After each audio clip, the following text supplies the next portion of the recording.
40 minutos, no final fazemos umas perguntas, 45, 50. Tá. Eu ia falar do você dos livros. Tá bem? Então diga. Que horas? Depois que você fizer as perguntas ou antes? Pode ser, não. Pode ser antes.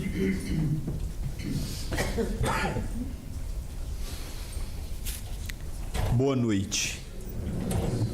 Que alegria retornar a Portugal, que alegria retornar a Águida, que alegria retornar a esta casa, que alegria rever amigos e podermos no encontro de hoje fazermos novas amizades. Que alegria fazer parte das comemorações dos 25 anos de uma associação espírita. Agora em março, o Centro Espírita Perdão, Amor e Caridade, a qual coopero no estado de São Paulo, completou 123 anos de história. 1901, e não fechou dia algum, nem na pandemia. Trabalho social de segunda a sábado, em 2020, 21 e 22. Mediúnico, manteve-se aberto, só suspendemos o trabalho do comentário do Evangelho e do estudo. E hoje podemos estar nesta casa amiga, é um motivo de muita alegria, vendo amigos queridos e podendo naturalmente fazermos novos. O trabalho com Jesus, segundo a perspectiva de Allan Kardec, nos abre entendimentos que antes não tínhamos. Olha que beleza. Agora ficou bom, Jesus. Abre-nos um entendimento que nós não tínhamos. Um entendimento novo. O Espiritismo ainda não tem 200 anos. Um entendimento novo. Allan Kardec questionando o mundo espiritual, com questões elementares da nossa própria curiosidade, da onde viemos, para onde vamos, quem somos, por que há pessoas que sofrem mais do que outras. E Allan Kardec, a 18 de abril de 1857, lançava a primeira obra espírita, o Livro dos Espíritos, com 501 perguntas e 501 respostas, vindo em 1860 a ter o livro que hoje nós possuímos. E já na primeira obra espírita, questiona o codificador, o que é Deus, questiona sobre Deus, o infinito, as leis divinas, as leis morais, e também o que nos espera no além-túmulo. Allan Kardec começa a nos ensinar que a nossa verdadeira pátria não é esta. Eu não sou um cidadão brasileiro, eu estou no Brasil. Nós não somos cidadãos portugueses, reencarnamos em Portugal, mas o futuro a Deus pertence. Da onde eu reencarnei na existência passada e na onde reencarnarei na próxima? Reencarnando no Brasil, pode ser que a minha reencarnação tenha sido planeada, como se diz aqui, numa cidade de um outro país. Reencarnei no estado de São Paulo, mas não necessariamente estou ligado a uma colônia espiritual da cidade de São Paulo, no estado de São Paulo. Allan Kardec nos mostra que o mundo espiritual é muito vasto e todas as informações que temos de mundo espiritual é uma porcentagem muito pequena do que verdadeiramente realiza-se do outro lado da vida. André Luiz, em 1843, com a publicação em 1944, deu o livro Nosso Lar, mostra que o espírito do outro lado tem uma vida social, mostra que o espírito do outro lado trabalha. Aqueles que imaginaram, eu vou reformar e quando chegar do outro lado estarei reformado. A reforma não existe para o espírito. Eu imagino Chico Xavier hoje, dormia 2 horas, em média por noite, 3 horas, e deixou 500 obras na língua portuguesa, trouxe mais de 10 mil cartas do mundo espiritual, trabalhava de segunda a segunda, profissionalmente e no campo espírita. Imagina este espírito hoje sem o peso do corpo físico. O mundo espiritual é o nosso futuro. A morte é o recomeço. Muitos imaginam que a morte vai nos trazer dor. Para o espírito consciente do seu papel como pai, como filho, como profissional, como religioso, a morte é deixarmos um corpo e assumirmos um outro. Se formos um espírito evoluído, um corpo com menos matéria. Se formos um espírito ainda comprometido, um corpo com mais matéria. Cada dimensão do nosso planeta vibra numa matéria diferente. Ensinou-nos Jesus, narra João: não turbe o vosso coração, crede em Deus, crede também em mim. Há muitas moradas na casa do Pai. Jesus começa a nos dizer que o planeta Terra não é o único habitado. Jesus começa a nos informar que a nossa dimensão não é a única habitada.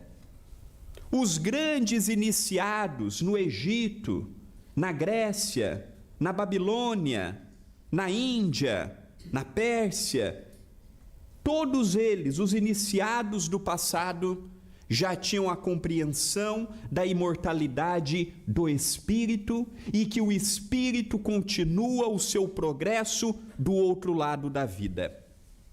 Estarmos reencarnados ainda é sinônimo de quitarmos perante a lei divina. Se assim não o fosse, estaríamos em missão. Não é o meu caso. Se não estou em missão, estou em provação e expiação.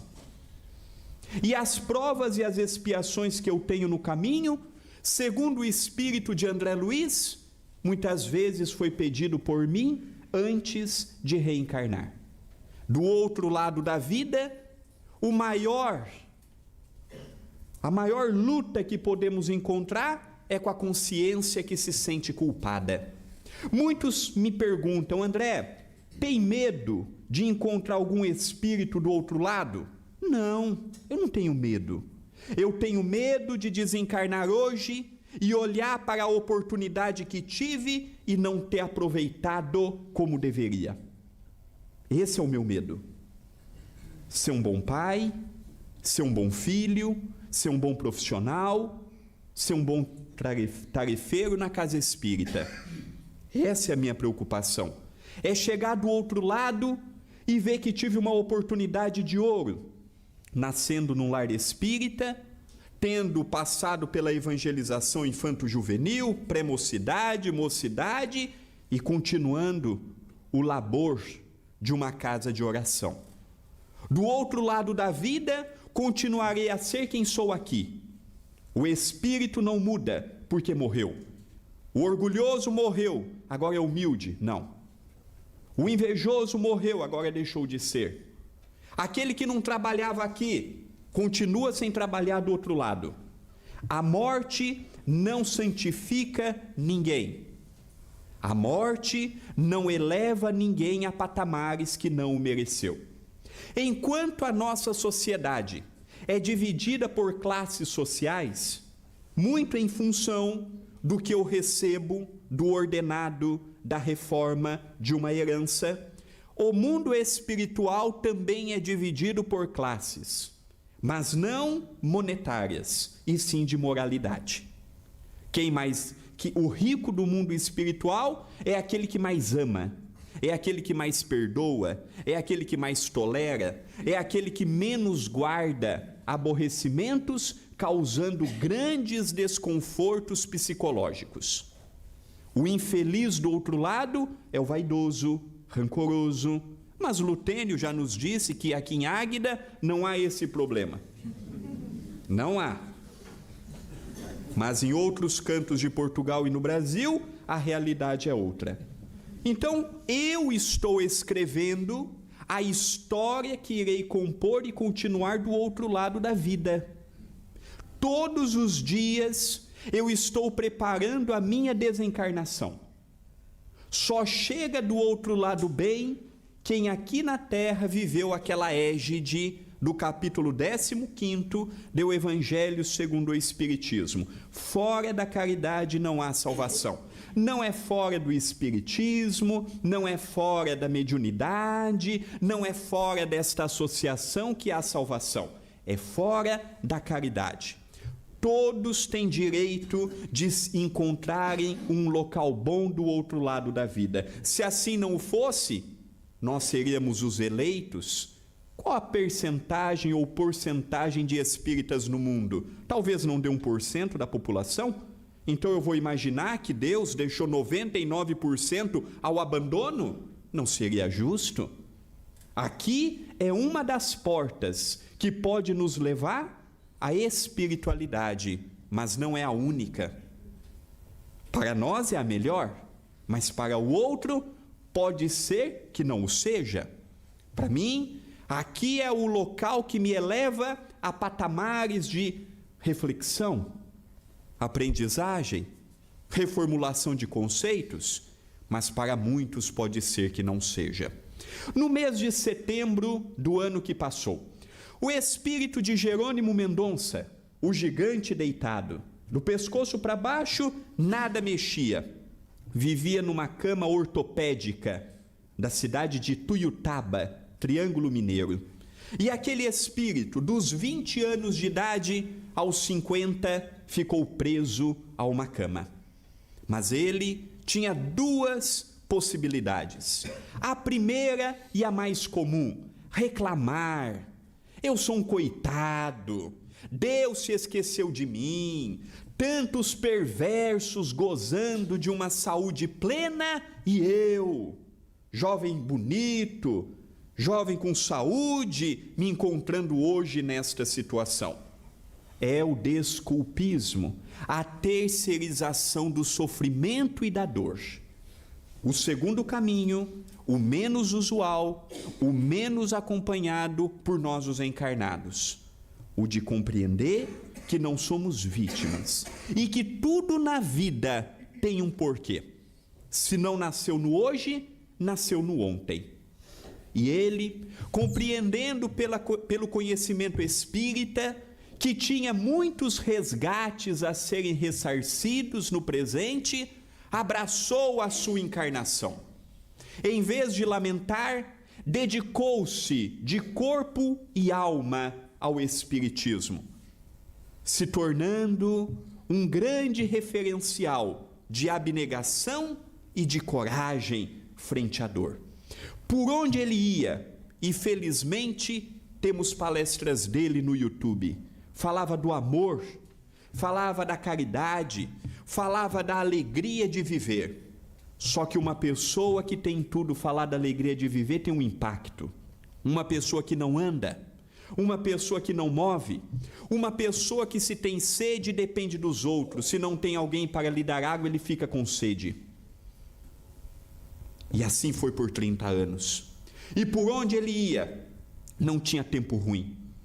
Sorrisos, palavras de encorajamento, palavras de ânimo. Fundou na sua cidade 2 ou 3 centros espíritas. Pelo Brasil todo fazia palestras. Fundou um lar de idosos, uma creche. Ditou a amigos 5 livros. Por 30 anos ele se viu nesta condição. E agora, no mês de setembro do ano que passou, estando certa feita na sopa fraterna, em que aos sábados pela manhã distribuímos em média 230 quilos de comida, 3 toneladas de comida por mês, quase 40 por ano, numa realidade social muito diferente da de Portugal, o Espírito se aparece na nossa sopa. Os Espíritos não nos impõem, os Espíritos nos sugerem. E ele me disse numa conversa de mente a mente, de pensamento a pensamento: meu filho, Como está a tua disposição ao trabalho? Eu disse, animado, agora com uma filha, casado, continuando o trabalho, na ausência de meu pai quando vem a Portugal, dirigindo uma casa que tem tarefas todos os dias e trabalhando, graças a Deus, profissionalmente. Eu venho te lançar um desafio, meu filho. E eu perguntei, qual? Vamos escrever um livro? E eu perguntei, mas há tantos médiuns muito melhores do que eu? E ele, muito bem disposto com a vida, me diz, meu filho, na ausência de um melhor vai quem tem. Eu não sabia se eu ria ou se eu chorava. Eu não sabia se era um elogio ou uma crítica, mas fingi de bobo. Como uma história que eu li de uma senhora de 50 anos, comemorava 50 anos de casamento, e um jornalista lhe pergunta como conseguiu ficar 50 anos casada. E ela disse, meu filho, a receita é muito simples. Eu me fiz de boba, de surda, de muda e de desentendida. Eu usei a mesma receita. Eu fiz de bobo para o espírito. Eu não sabia se era um elogio, eu não sabia se era uma crítica, mas levei numa boa. Falei, vamos? Já que não tem o melhor, só tem eu. Vai quem tem, não é? É igual um carro. Às vezes eu não tenho uma boleia melhor, eu vou na que eu tenho.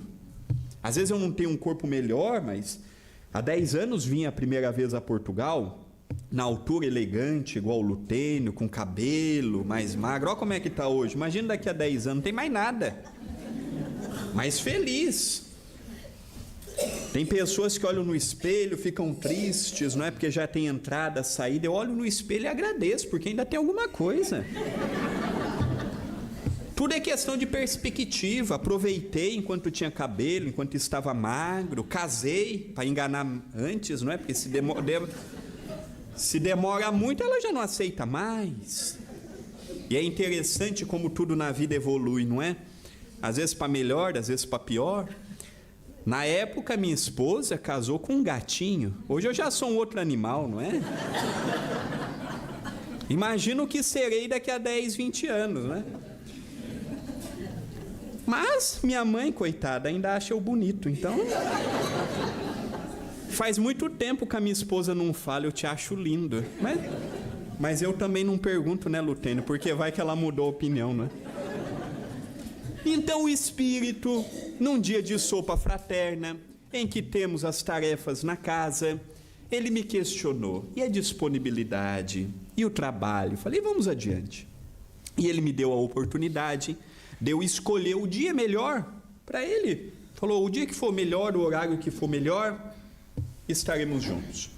Então, durante 3 meses, às segundas, quartas e sextas, das 7 da manhã às 8:30 da manhã, antes de eu ir para o trabalho profissional, eu ia para o centro espírita.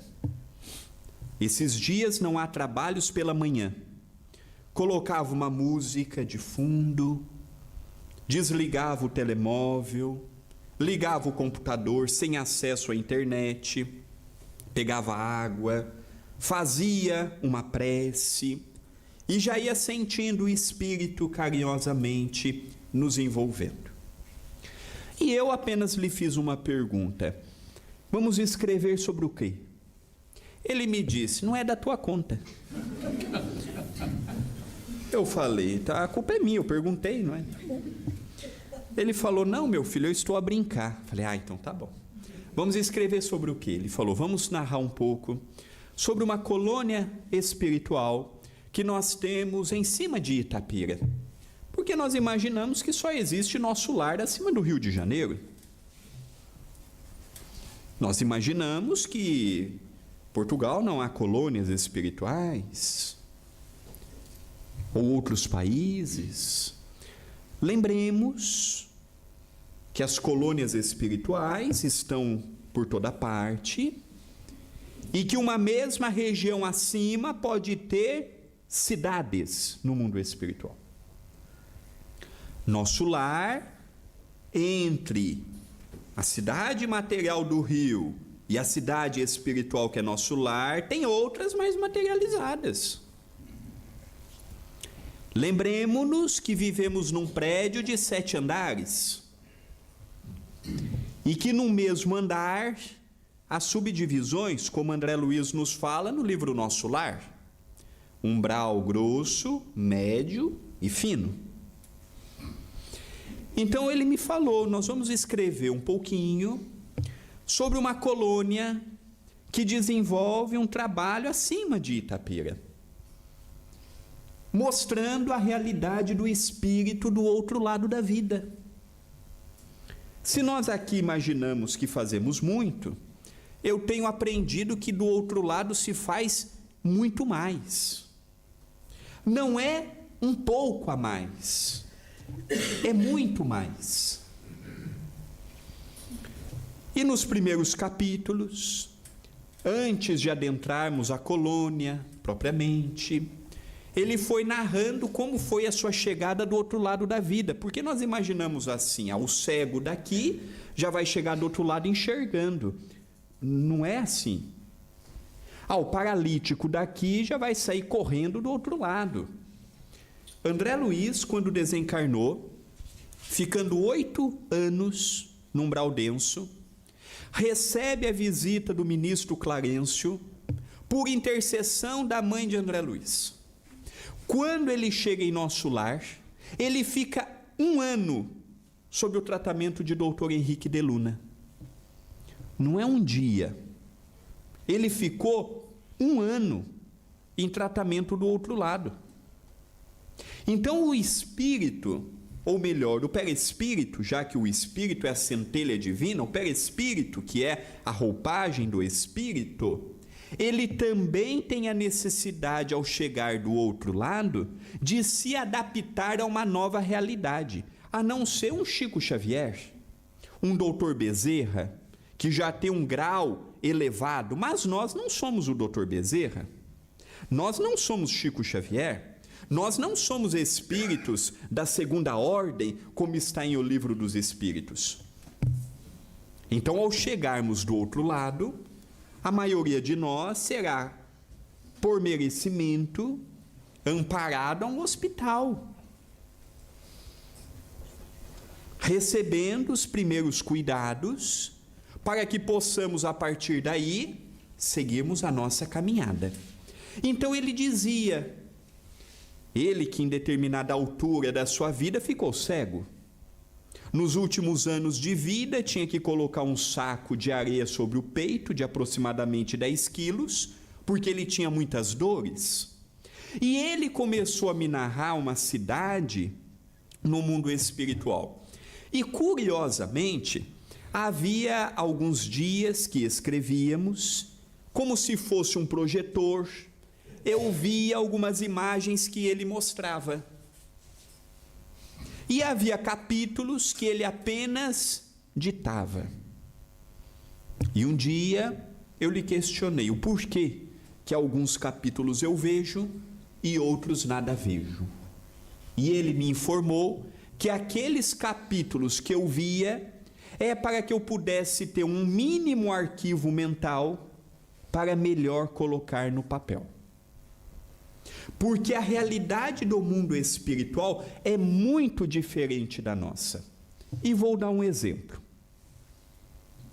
É fácil conversar com um senhor de 90 anos de idade sobre telemóvel? A época dele havia telemóvel? Telemóvel no mundo espiritual é obsoleto. Esses computadores, projetores, que é de última geração, no mundo espiritual, há muito tempo foi superado. Se André Luiz narrasse o livro Nosso Lar hoje, o fundo seria o mesmo, os exemplos seriam outros. A cidade de Águeda hoje é a mesma de 80 anos atrás? Então, quando nós estamos conversando com um espírito que provém do futuro, ele tem coisas que há lá que não há aqui.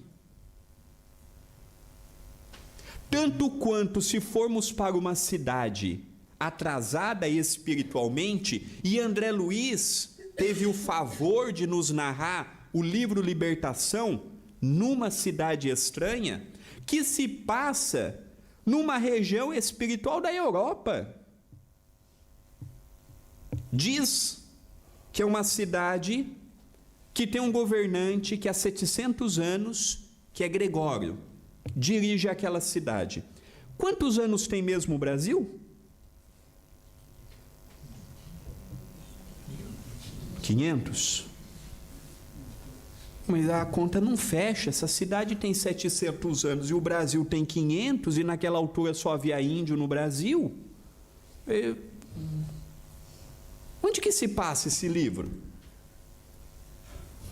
Aquele livro nos narra como é que é uma cidade espiritual atrasada, com os mesmos costumes que tínhamos naquela altura, referentes a 200, 300 anos atrás. Então, nós vivemos num planeta que pode nos levar para o futuro, como pode nos levar para o passado ao desencarnarmos. A Colônia Esperança, muito sucintamente, ela tem os seus trabalhos. Dizia-me ele que cada colônia desempenha um papel que nem sempre é igual a do outro. Uma casa espírita, ela pode ter as mesmas funções: passe, atendimento, estudo, palestra pública, tudo. Mas nenhuma casa espírita a nível espiritual é igual a outra. Para nós é tudo igual. É o evangelho, é o passe, é a doutrinação ou o diálogo com os espíritos. Mas a nível espiritual, cada casa tem um compromisso que nós não sabemos, nós não vemos, mas que realiza-se do outro lado da vida. E também um aspecto que me chamou muita atenção na obra foi quando o Espírito narra uma parte da pandemia. Porque nós imaginamos assim: no mundo espiritual se sabe de tudo. Não. Temos aquela ideia: os espíritos sabem de tudo. Não sabem.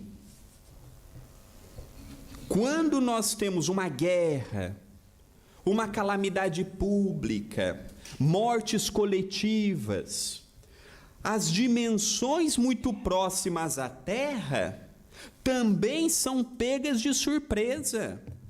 Não é o que nos narra o livro de André Luiz, Nosso Lar, em que teve um dia que o governador de Nosso Lar reuniu toda a população e pedir mais vigilância, que a Europa estava na iminência da Segunda Grande Guerra Mundial.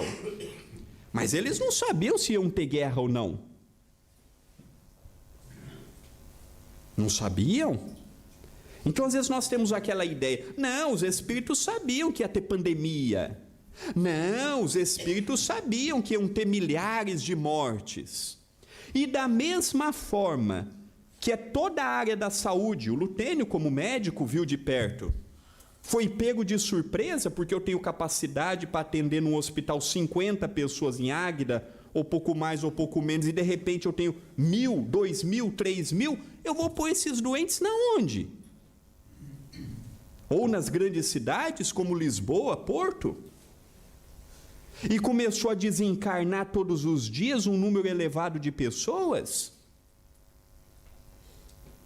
E o processo de desencarnar, desligar cada perispírito do corpo daquele, é um trabalho manual, não é um trabalho igual ao computador. Olha, agora vou desligar 10 de uma vez. Não é assim que funciona. Cada perispírito, cada corpo físico, ainda com o seu resíduo do fluido vital, que se não for bem desligado, os vampirizadores vão utilizar. Então não é fácil desencarnar. Às vezes nós falamos assim: nossa, dá tanto trabalho reencarnar, e tem que ter a valorização da vida, o que é muito bom, mas o processo de desligamento não é menos difícil do que a reencarnação. desligar os liames que nos liga e não deixar resíduos para os encarnados que foram sérios na terra, não é fácil. Então eu passei a ver, com o espírito de Jerônimo Mendonça, narrando o livro Trabalhadores Invisíveis, uma realidade que muito me emocionou. Porque às vezes eu chego numa casa espírita e vou apenas para receber. E ali, naquele livro, passamos a ver o trabalho heróico que os espíritos têm do outro lado. E lá eles já chegaram a uma fase de compreensão que, em vez de lamentarem, reclamarem, eles agradecem a oportunidade concedida. E para eles o trabalho é uma bênção. Então, às vezes, nós vamos na casa espírita com um olho na pessoa e o outro no relógio.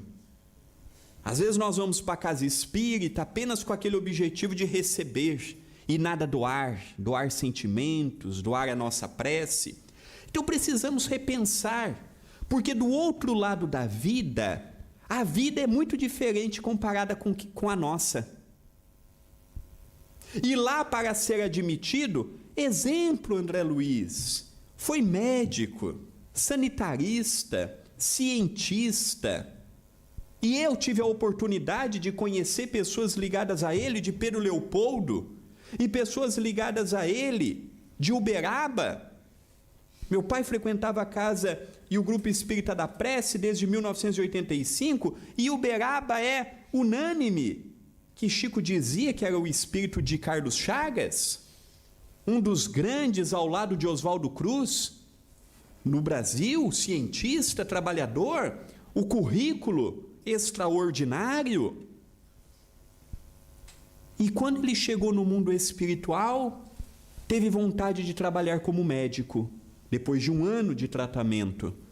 E quando ele está com o ministro Clarencio, ele pede para trabalhar. E Clarencio diz: você, como médico, você analisou muito bem o corpo humano, mas faltou a principal ingrediente para ser um bom médico: amar o paciente.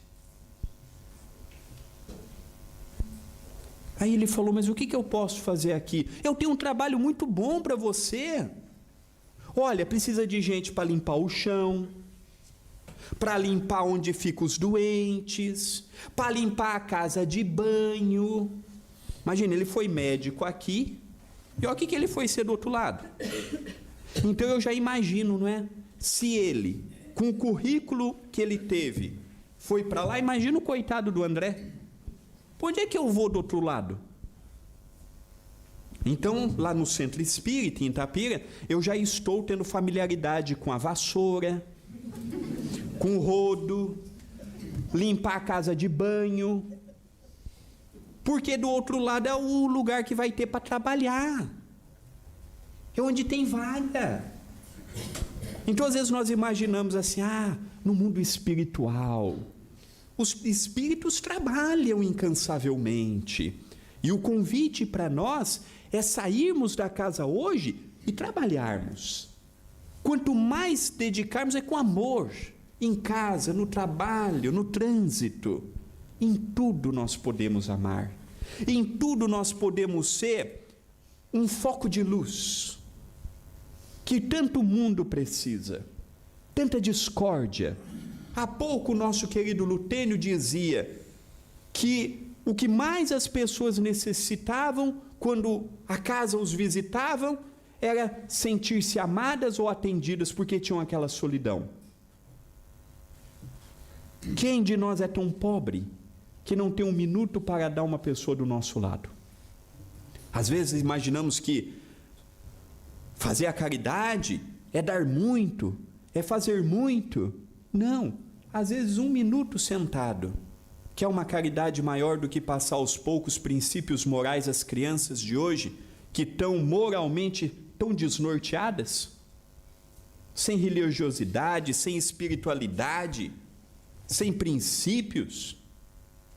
Quem tem um neto em casa, poder dar um norte,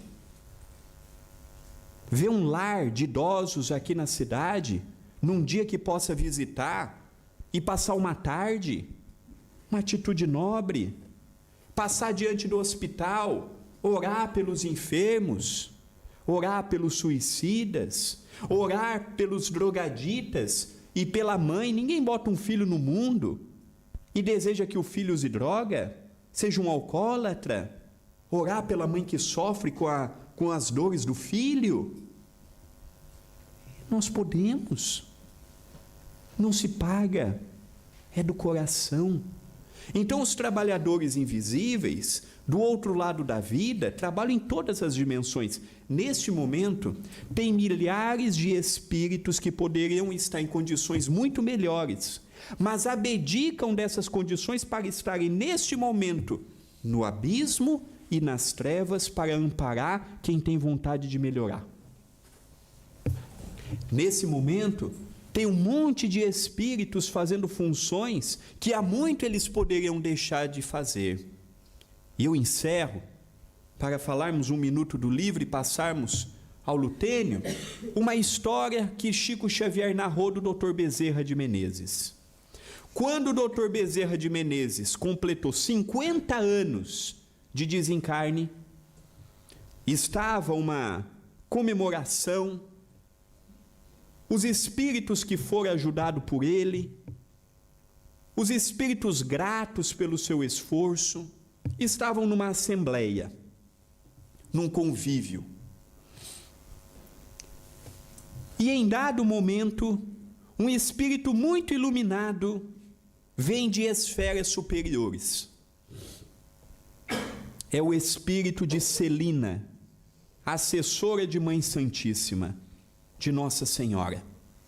E ela diz a Dr. Bezerra: Dr. Bezerra, nossa mãe já pede para lhe informar que você já tem condições para ir para outros mundos.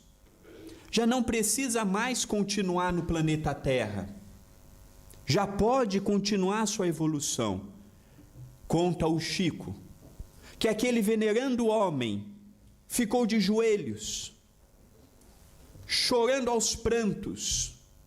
Aos prantos disse a ela: Celina, interceda por mim. Peça a Nossa Mãe Santíssima que me conceda um tempo aqui. E ela diz: eu sou simplesmente uma mensageira, mas vou ter com ela e já volto. Ela foi e passado um tempo voltou. E ela diz: Bezerra, Mãe Santíssima acolheu o teu pedido e disse que pode ficar por tempo indeterminado no planeta Terra. Dr. Bezerra já não precisava mais estar aqui. Chico Xavier, Gandhi, Eurípides Barçanufo, grandes espíritos que trabalham na corrente católica, evangélica, muçulmana, não precisavam mais estar aqui, mas eles renunciam a regiões muito melhores, a trabalhos muito mais nobres para estarem conosco, e ainda pedem de quando em quando para reencarnarem e serem faróis para todos nós. Nós não vamos ser um Chico, um Bezerra, um Eurípides, personagens que marcaram o espiritismo no Brasil.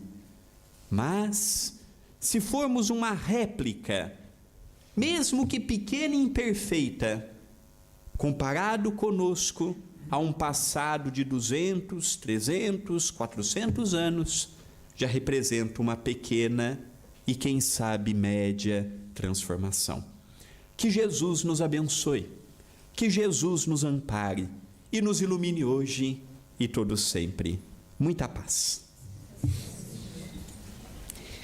Nós trazemos conosco os livros e gostamos sempre de explicar, apesar de muitos já nos seguirem na rede social, para onde vão. Todos os livros de nossa autoria, doamos os direitos autorais integralmente para a obra. Toda a receita é para. Quais são as atividades que nós temos hoje no CEPAC? 3 toneladas por mês de comida, às terças, quintas e sábados, centenas de cabazes, distribuição agora, começamos em fevereiro a evangelização infantil, 40 crianças, quase 2 mesas dessa para o pequeno almoço, e muitos comem 7, 8, 9 pedaços de pães e bolo, e muitos na ingenuidade de uma criança nos 3, 4 copos de leite, e muitos na ingenuidade fala, agora o meu próximo pequeno almoço será na segunda, isso é sábado, e eu pergunto, mas e amanhã? Não, em casa eu não tenho, vai ser segunda porque é quando eu comerei na escola.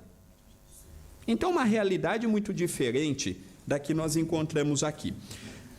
Estamos planeando e vai dar certo de no meio do ano começarmos o departamento da costura.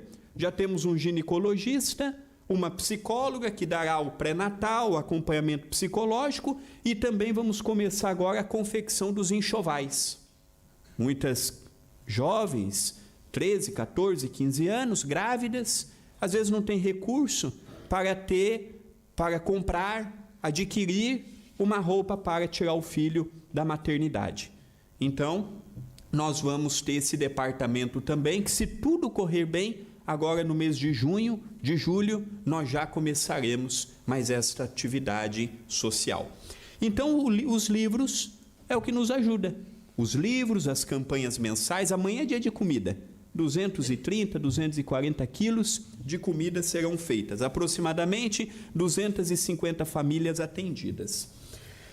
Então, nós temos o 8º livro, alguns já até possuem, que meu pai trouxe da última vez, Sinais da Vida. É aquele livro para o dia a dia, mensagens curtas para o evangelho no lar, para andarmos no carro, para darmos de prenda. E o 9º livro que estamos fazendo o lançamento, um livro psicografado, pela falta de um médium melhor por mim, Trabalhadores Invisíveis, do espírito de Jerônimo Mendonça. O que eu disse aqui é 0,01 do que nós vamos nos deparar com o livro e com a descrição fácil e objetiva de uma colônia acima da cidade de Itapira. Agradeço por estar em Águida, agradeço por estar nesta casa bendita e rogo aos bons espíritos que aqui tenha mais 25 anos, mais 100 anos de luz e de bênção a todos. Muita paz.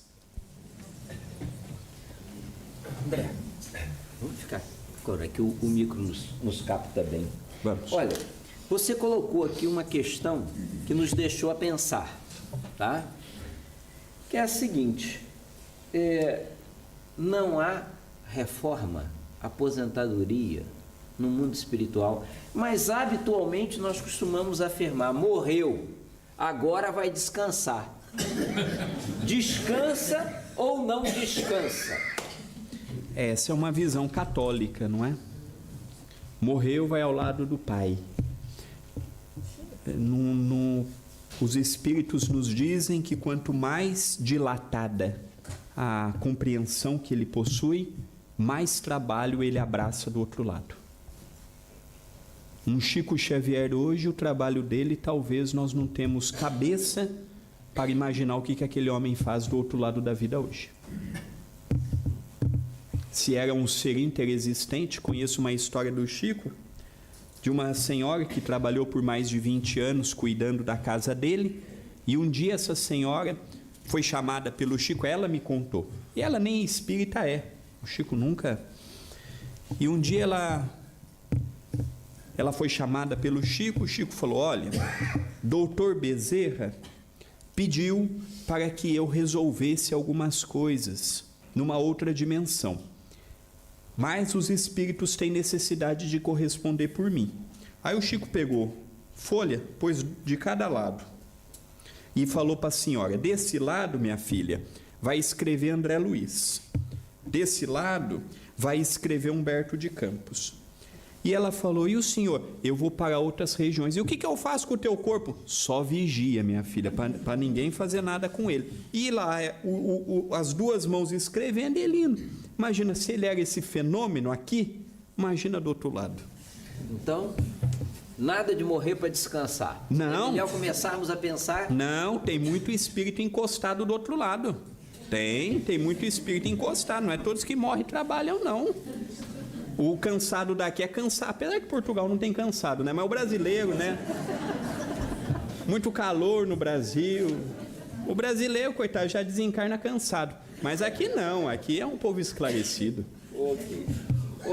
Ô André, depois você mencionou assim, eu quando morrer, eu não terei medo de encontrar um espírito, ou maus espíritos. Muita gente tem medo de encontrar obsessor, espírito perseguidor, né? Entidades que já desencarnaram na frente, desafetos da terra.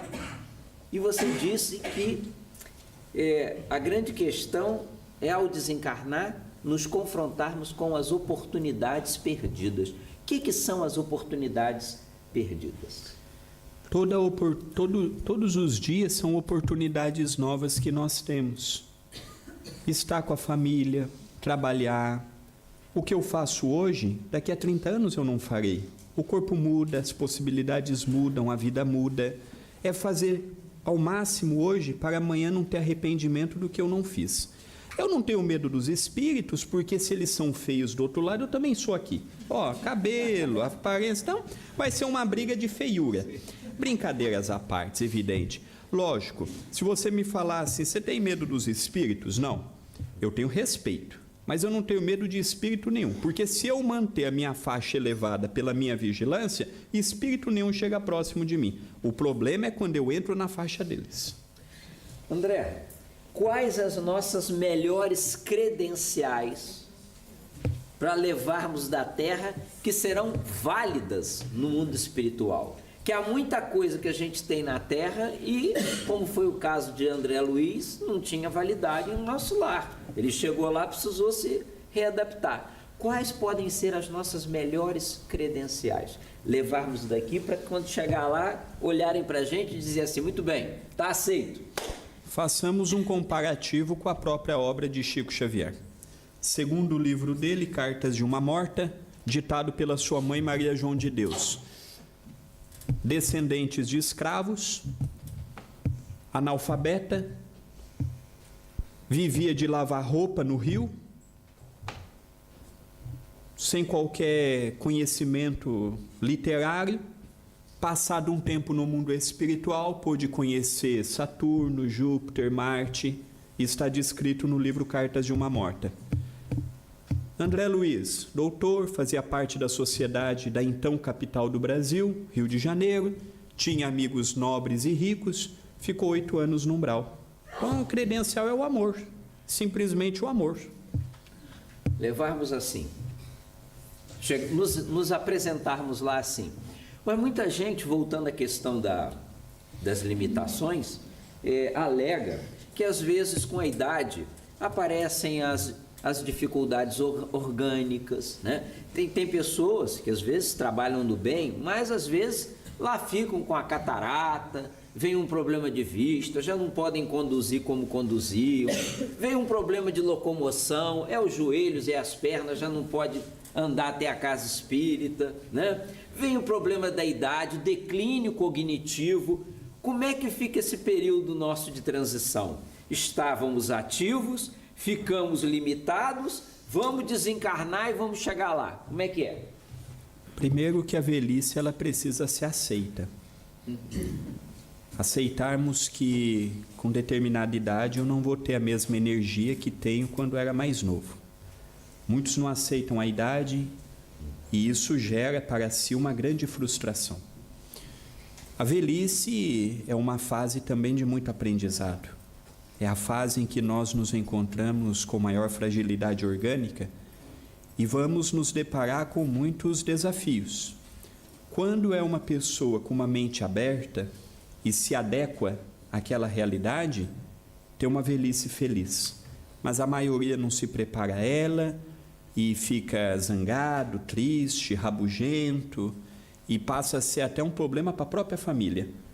Não tem a cabeça aberta, tem ideias que não abre mão delas Então a velhice é uma etapa que, como muitos não preparam, se torna um grande desafio para si e para a família. Mas então dá para a gente ser um velhote, Você não... assim, espiritual, aceitando, Não há procurando dúvidas. trabalhar no bem. Não há dúvidas, não há dúvidas. O Chico desencarnou com 92 anos, já não tinha mobilidade nas pernas.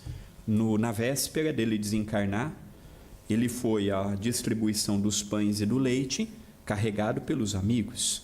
E lá abraçou a todos, beijou a todos. O ano de 2000, portanto, o Chico já tinha 90 anos. Ele psicografava ainda Maria Dolores, com muita dificuldade, com muita lentidão, já com glaucoma. Então, não é Jerônimo Mendonça numa cama. Teve que a necessidade de tirar os olhos, ele usava aqueles óculos escuros, porque ele teve que tirar os olhos, pelo problema que ele teve. Então, esses exemplos, Jesus Gonçalves, um leproso, que fundou em Pirapitingui, São Paulo, um centro espírita dentro de um leprosário, que eu não sei se o termo é o mesmo. Leprosário, sim. Fundou com o seu corpo decompondo. Quem tinha lepra, hoje a hanseníase. Então, quem quer trabalhar, vai trabalhar em qualquer situação. Lógico que com 80, 90 anos, eu não farei o que faço hoje com 33 anos. É uma verdade. Mas quando eu faço... Aqui tem aquele aplicativo de pedir comida? É iFood aqui também? Você não sabe o que aconteceu... Aqui chama como? Uber Eats. É a mesma coisa. Você não sabe o que aconteceu, Lutênio. Chegou uma senhora para mim, 93 anos, mas bem disposta. Não tão elegante quanto você, mas bem disposta. E ela falou assim para mim, André... Você não sabe o que eu aprendi na pandemia. E falou sério. Eu falei, é? O que a senhora aprendeu? Eu aprendi duas coisas. A entrar na TV A Caminho da Luz, que é um canal no YouTube, entrar sozinha. E a pedir comida por aplicativo.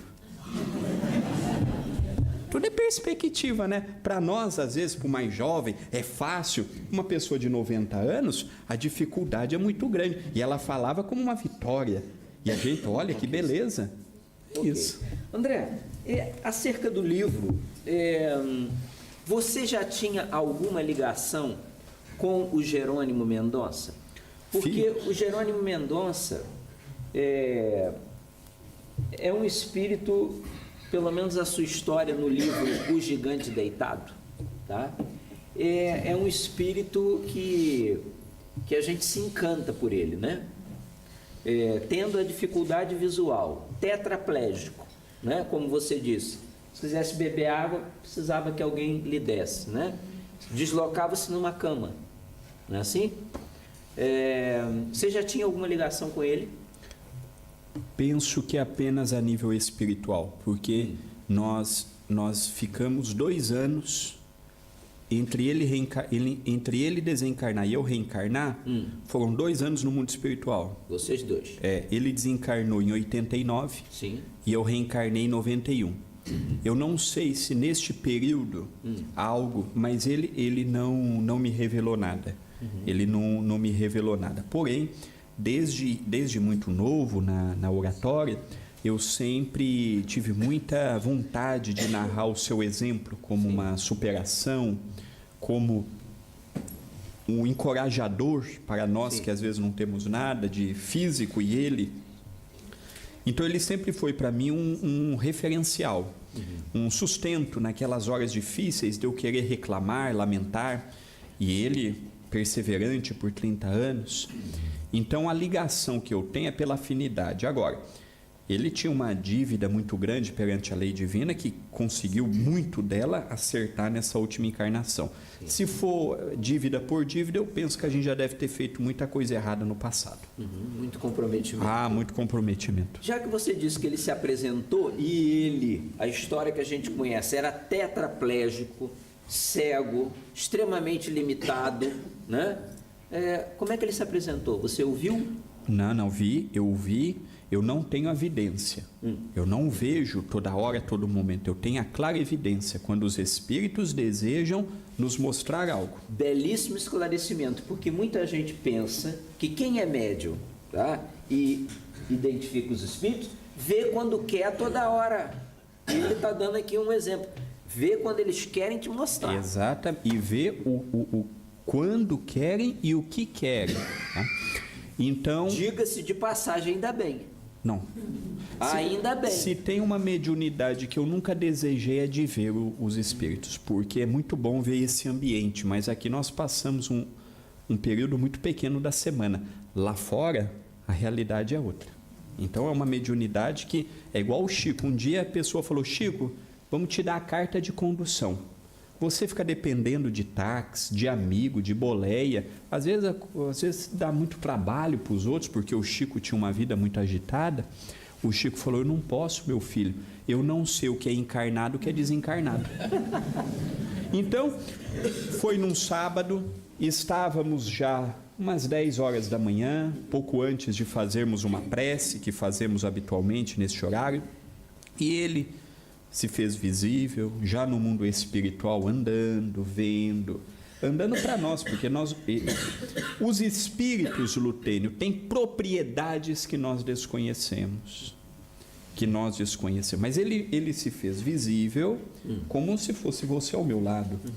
E ele me narrou: olha, vamos escrever um livro juntos. Eu confesso, Lutênio, que eu esfreguei meus olhos e falei assim: mas será que eu estou... Às vezes a miopia piorou, não é? Sim. Falei: será que eu estou enxergando certo? Ou será que eu não estou fascinado? Porque às vezes nós temos aquela tendência a querer um espírito de renome. Quando é um José, uma Maria, um Pedro, a gente não quer. Então a fascinação, a fascinação ela é um perigo para o médium. Então eu falei assim, mas aquela parte eu falo de forma humorada, mas é uma parte muito séria. Eu falei: olha, pelo nome que você tem, eu não tenho condições de receber um livro teu. Eu não tenho. Eu sou e agora não falo por humildade, falo por reconhecimento de causa. Eu sou um trabalhador muito endividado, ainda com muita a melhorar, com muito a progredir. E realmente tem pessoas muito mais capazes do que eu. Ele falou: não, meu filho, o compromisso que eu estou propondo é com você, com as suas qualidades, com os seus defeitos, é com você. Nós não estamos em busca nem de um melhor nem do pior. É um projeto. Tanto é que esse livro, Lutênio, esse livro aí, ele tem muito aspecto de nosso lar, no sentido de, como é um livro que essa colônia está mais próxima da crosta do que nosso lar propriamente, ela tem muita interação. A gente não sabe ao certo os compromissos que se há, mas há muita coisa aí que provém do que os benfeitores de nosso lar orientaram eles. Tem muita coisa interessante para observar. E a colônia Esperança Chico Xavier dedica-se em especial ao... Você pode nos adiantar alguma coisa? Dedica-se em especial a alguma tarefa no mundo espiritual? Posso. É uma colônia de aproximadamente 20 anos. Ela não tem um cunho religioso. Os seus habitantes são de todo o credo religioso. Lá não há uma religião preponderante. É espírita, precisa ser espírita, não. É dirigida por um espírita desencarnado, que é o Dr. Adroaldo Modesto Gil. Ele foi médico, ele foi professor universitário, teve ligação no passado com o Dr. Bezerra e que dirige essa colônia, junto com outros trabalhadores mais.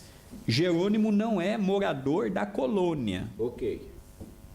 Não é morador. Ele trabalha na colônia, mas ele tem outros afazeres mais do que somente lá. Tá? E esses trabalhadores, essa colônia, ela, por estar muito próxima da crosta, tem como objetivo central ser um grande hospital de acolhimento àqueles que desencarnam. Ou seja, a gente desencarna, chega lá ainda com alguns problemas, com alguns resquícios que carregamos espirituais e vamos receber o socorro lá. Os que têm merecimento. Não é toda a gente. Não. Aqueles que não fizeram por merecer, não tem ajuda. Você sabe que o Jerônimo Mendonça tinha um grande senso de humor. Tinha. Muito brincalhão, né?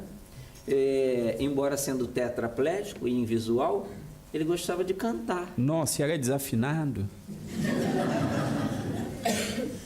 Tinha um vozeirão, gostava muito de cantar. Ô Lutênio, você que é médico, uma coisa que chamava a atenção da medicina quando via ele, Naturalmente, com a deficiência dele, tanto tempo numa cama, nós sabemos que quando não pomos um músculo para funcionar, ele atrofia.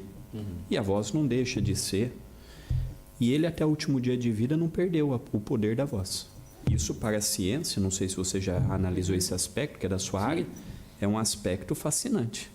Há coisas que cientificamente é difícil, né?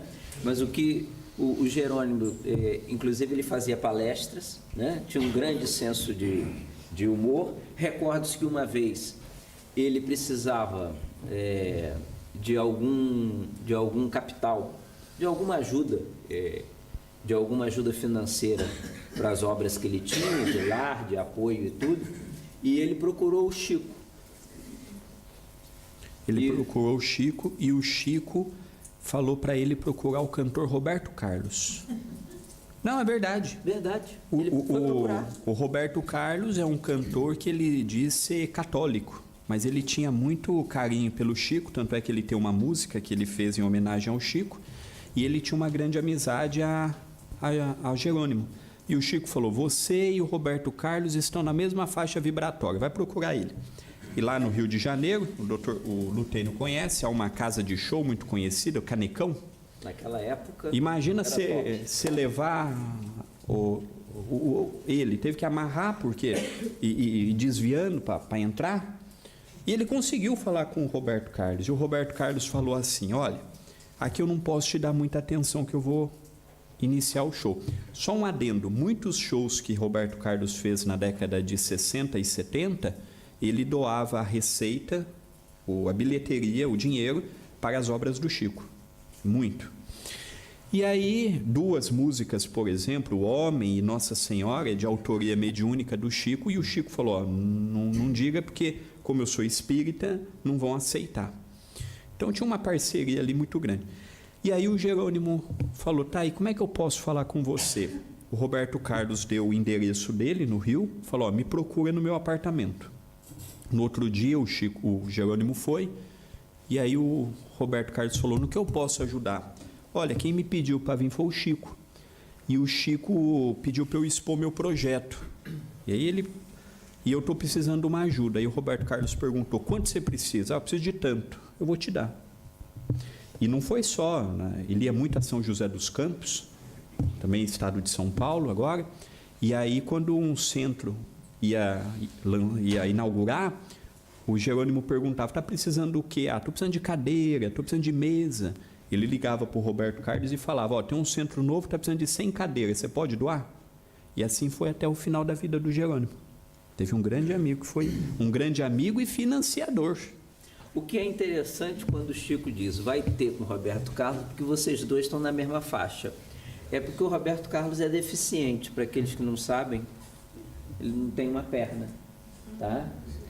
Ele teve um filho que também invisual, o Robertinho não tinha os olhos. E o Jerônimo, com essa particularidade, né, de ser invisual também, de ser tetraplégico, e fez um trabalho fabuloso. Outra questão também, em termos às vezes, nós podemos ser desdobrados e sermos levados a esses lugares, a esses espaços. Você teve oportunidade de vivenciar alguma experiência assim, André? Tive a oportunidade por 2 noites, porque chegou um determinado momento do livro que eu fiquei com muito medo, apesar de estar conversando com amigos que também leem muito, tem um trabalho sério. Teve alguns momentos do livro que eu pensei que poderia, de fato, estar passando por uma fascinação.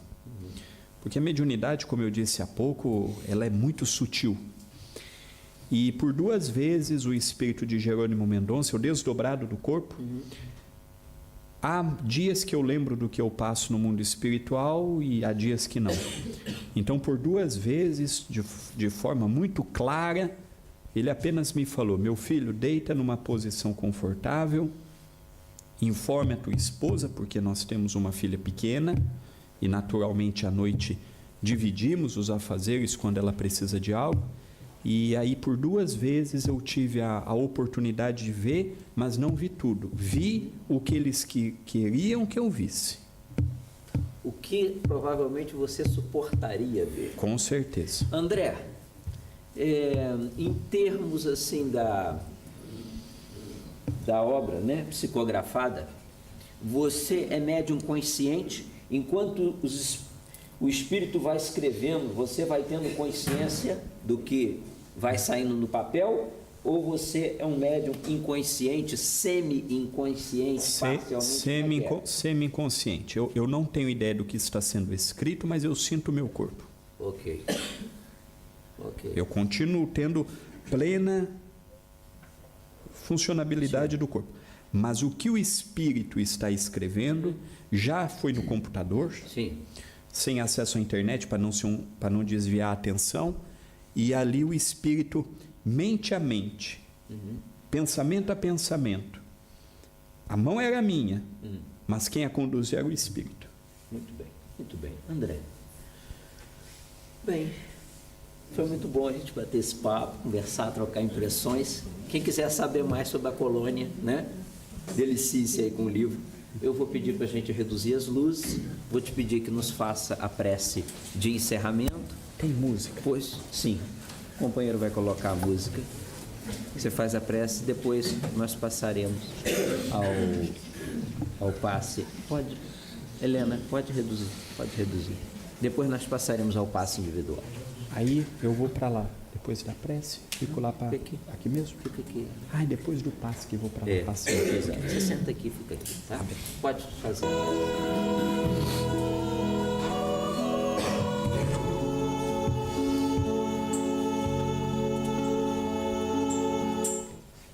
Senhor Jesus, elevamos o nosso pensamento a Ti, agradecendo-te pela oportunidade abençoada do encontro com o Teu Evangelho.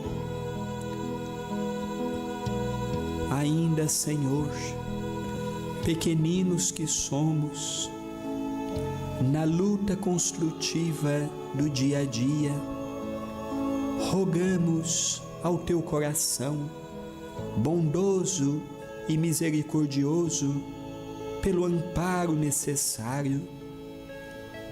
O Senhor tem nos acompanhado, ouve o íntimo de nossas almas e conhece o que nos preocupa, o que nos aflige. Durante muito tempo, usávamos o dom da prece para lhe pedir o impossível. Hoje, rogando ao Teu coração de bondade e de amor, te pedimos, amigo querido, ampare-nos e nos proteja das ilusões que o mundo nos envolve no dia a dia. Ajude-nos a levantarmos a bandeira do amor e da caridade. Por onde passarmos e com quem estivermos, ajude-nos, Senhor, a sermos um foco de luz, espargindo a Tua mensagem redentora. Senhor amigo, não nos desampare em momentos que a coletividade humana agoniza e sofre. Seja para nós o estímulo a continuarmos firmes e fiéis à Tua mensagem. Que a Tua proteção chegue a todos nós, que nos dedicamos uma vez mais ao bem e à mensagem que ilumina.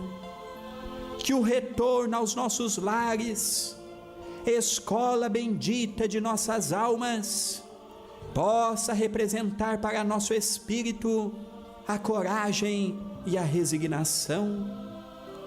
Ajude-nos, Senhor, a sermos os mensageiros da paz, da concórdia e da harmonia.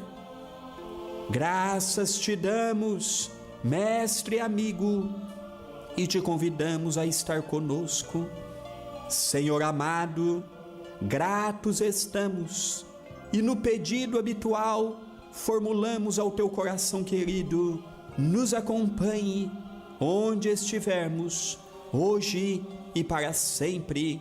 Que assim seja, Senhor.